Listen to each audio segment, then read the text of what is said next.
Greetings to all you people who, like me, are passionate about the whole subject of the violin. It is a never-ending subject and there's always something new to discover. So I thought I'd start up a new series on this channel, and I'm going to call it Stradivarius Stories. Not that it's only going to be about Strads, but Stradivarius stories kind of rolls off the tongue. So there'll definitely be some Del Gesù and probably some Amati and other makers in the episodes. It's all about the mystique of the violin and how, through their histories, who's owned them, who's played them, the near escapes that some of these instruments have had, how these instruments have become more than the sum total of their parts. And the benefits of having a yearly subscription to Territio are that you get access to articles like this, which gives you a lot of fascinating information. So you can benefit from the research there that Territio have done. But also when you're looking at individual violins in the Territio database, such as this 1687 Ole Bull decorated Stradivarius, you can see that in here there are notes, and this is where you can glean some gems. We'll come on to this particular violin in a moment because this is going to be included in this episode 1. But of course there's plenty of other sources of gems about violins, such as the Strad magazine, Strings magazine, Gramophone, you name it. Plenty of sources. So maybe I'll do one episode per month, maybe I'll do one per week. It depends how much time I have, I suppose.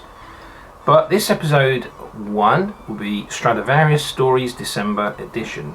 2 of the stories are going to be taken up by Ole Bull and his violins. I've recently done a project on him which you can see in my channel. So I'll include probably 5 stories in a single episode. But we'll also look at the most expensive violin ever sold as per March 2025. Let's see if that's up to date. And there'll be a story on a violin that was once owned by Napoleon that lay underneath a bed in Northern Ireland. That's rather a fascinating one. Then we'll look at the story, The Deal of a Lifetime, involving one lucky American in Italy after World War II and a Stradivarius. Okay, let's kick it off then with the Ole Bull Jewel Room violin. So we'll go back to Territio. If you search for Ole Bull Jewel Room, it brings you to this page, and then we see this was actually a Gasparo da Salo violin. Apparently, I believe you can still see this violin in Norway, I think. Yep. So if we scroll down here to the provenance, we can see that it's in the museum in Bergen. That's now added to my bucket list of violin pilgrimages to go to Bergen, Norway. But I kind of want to wait until the Ole Bull Museum reopens, the big house that he built there that's now a museum, because in there are at least one, maybe more, Del Gesù violins that were once owned by Ole Bull. So this is an amazing looking violin. We only have one picture here, but there are other pictures of it on the internet. It's obviously a beautiful violin and it's quite ancient. It's dated from 1620. What's surprising is that according to the research I've done on this violin, Ole Bull regularly performed on this violin, which is quite surprising considering that he owned Del Gesù's, but he liked the sound of this. But here's where it gets interesting, is when we zoom into the notes. And the note that I wanted to pull out of here was that the violin was presented to the Museum of Innsbruck. And I wonder if that actually means Innsbruck. It says, it must be Innsbruck. After the assault of the said city by the French in 1809, I guess that was, under Napoleon, the museum was plundered and the violin carried to Vienna, where the Councillor Rehazek placed this unique gem in his celebrated collection of ancient musical instruments. Refusing to sell it at any price, he left it by will to Ole Bull in 1842. Up to that period it had never been played upon, had no bar, only a bridge of boxwood sculptured and painted, and a very short and inlaid fingerboard, so Baroque style fingerboard, I guess. So this is where we get some really interesting gems from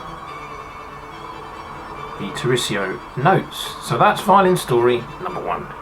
For violin story number 2, we come on to an article by Classic FM entitled 1715 Stradivarius, so we know straight away it's a golden period, sold for $23 million, becomes the most expensive violin in history. That's of 17th of March 2025. I think previously possibly a Del Gesù was the most expensive one. And there's some audio, and it shows there that a record-breaking Strad has sold for 23 million, the highest sum ever paid for a violin.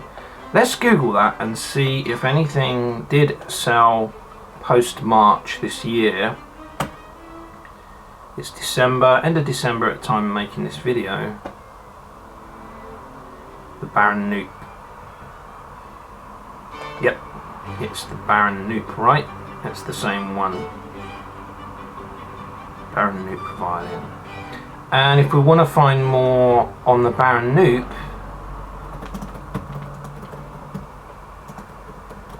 $17.15, we can Google it.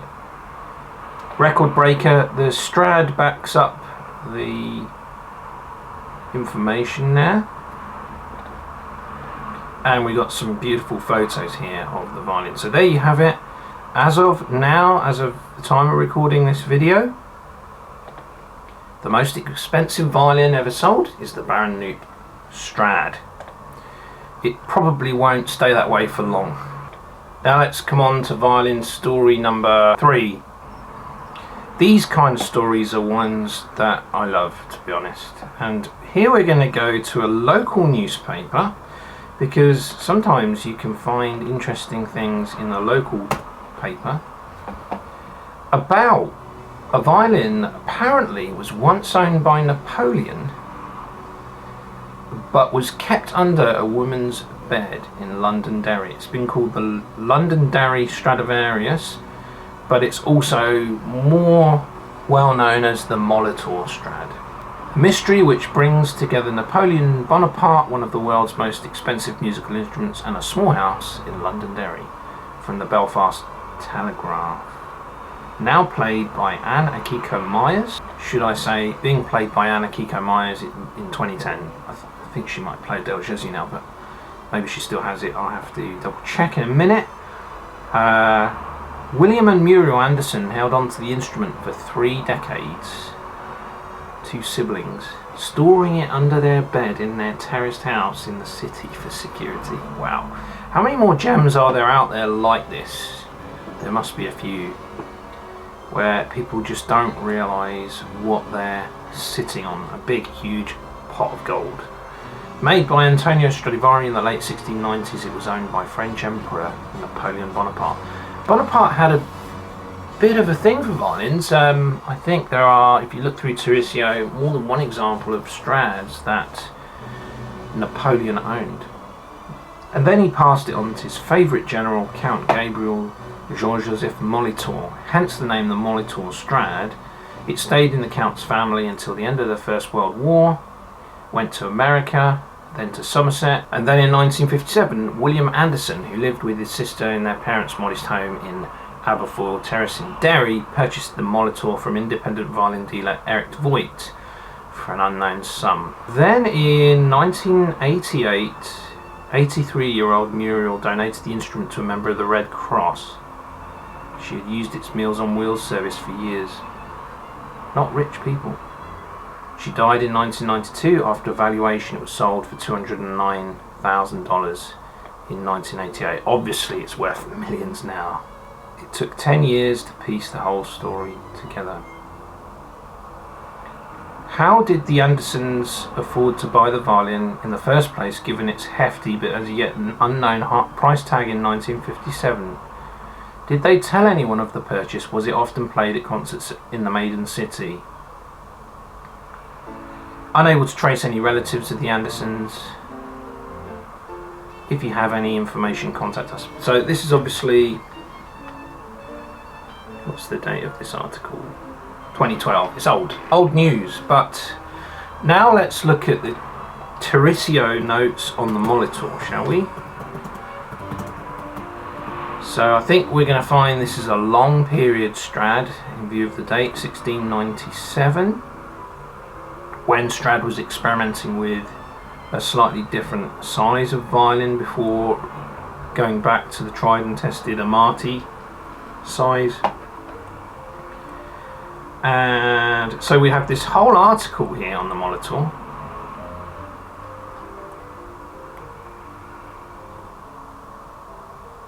But, and then we reveal that it came in the possession of Anarchy Komize in 2011.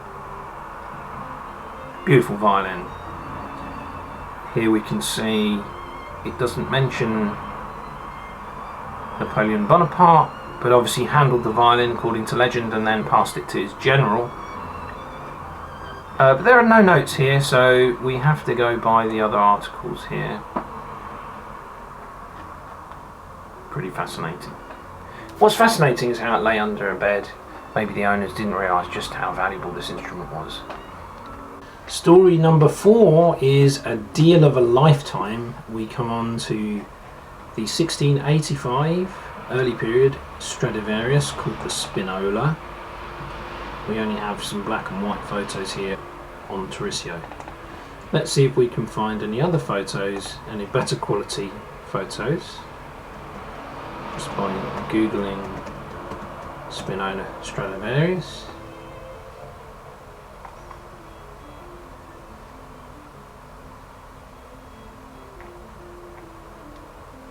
Spinola.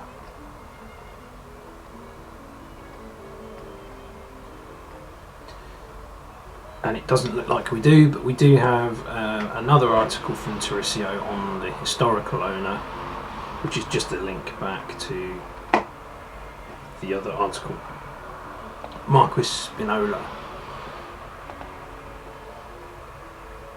So here is where it gets interesting, the notes.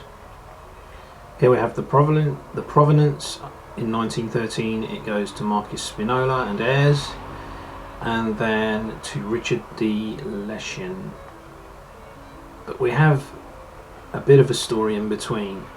The violin was lost during the Second World War, only to be bought for a fraction of its value in the early 70s by a violinist touring Italy. He purchased it as a nice Italian violin, and you can imagine his surprise when experts told him he had in fact made the deal of a lifetime. He must have purchased this at a super bargain price. Amazing story, that one. I wonder if there's a few more deals like that knocking around in Italy. And now for our final story of this episode, let's come back to Ole Bull and one of his other violins. He had some pretty incredible violins, it has to be said, and this one is no exception. It's a decorated Strad, and it came into the possession of Herbert Axelrod, who wrote the interesting but controversial biography on Heifetz. Now then, this Strad is called, simply it's called the Ole Bull Strad of 1687. So this is an early period Strad. It's decorated, so it's unusual and exceptional in that respect. And here we can see through the provenance that it was with Paul Kukanski, Axelrod, who then donated the instrument to the Smithsonian. I've made a separate video on Axelrod. What is certain though was that he was absolutely passionate about the violin. For a guy whose primary interest was tropical fish, he also had this love of violins and built up this fantastic collection and donated quite a few to the Smithsonian. You have a decorated set of violins, a decorated quartet, I believe. Here we can actually go to the Smithsonian Institution's page on this violin, where there are some quite stunning photos of this decorated Strad, and a fair bit in the description here, although the photos take a little while to load at times here. But what I actually wanted to pull out was a note on this, which is the main point of this story, was that one of the owners, Oldham, who owned the quartet of Stradivari, bequeathed it to the British Museum But in 1912, the British Museum, following public protests, refused the gift, and the instrument returned to the hills, ultimately ending up in the Smithsonian in America. So I'm a bit sad about that in a way, because maybe that could have been on display here in the UK in the British Museum, and it could have become for me a local violin pilgrimage. But what a beautiful Strad that is. So those are the 5 stories from episode 1 of Stradivarius Stories, and look out for some more fascinating violin stories in episode 2 in 2026. Ciao for now.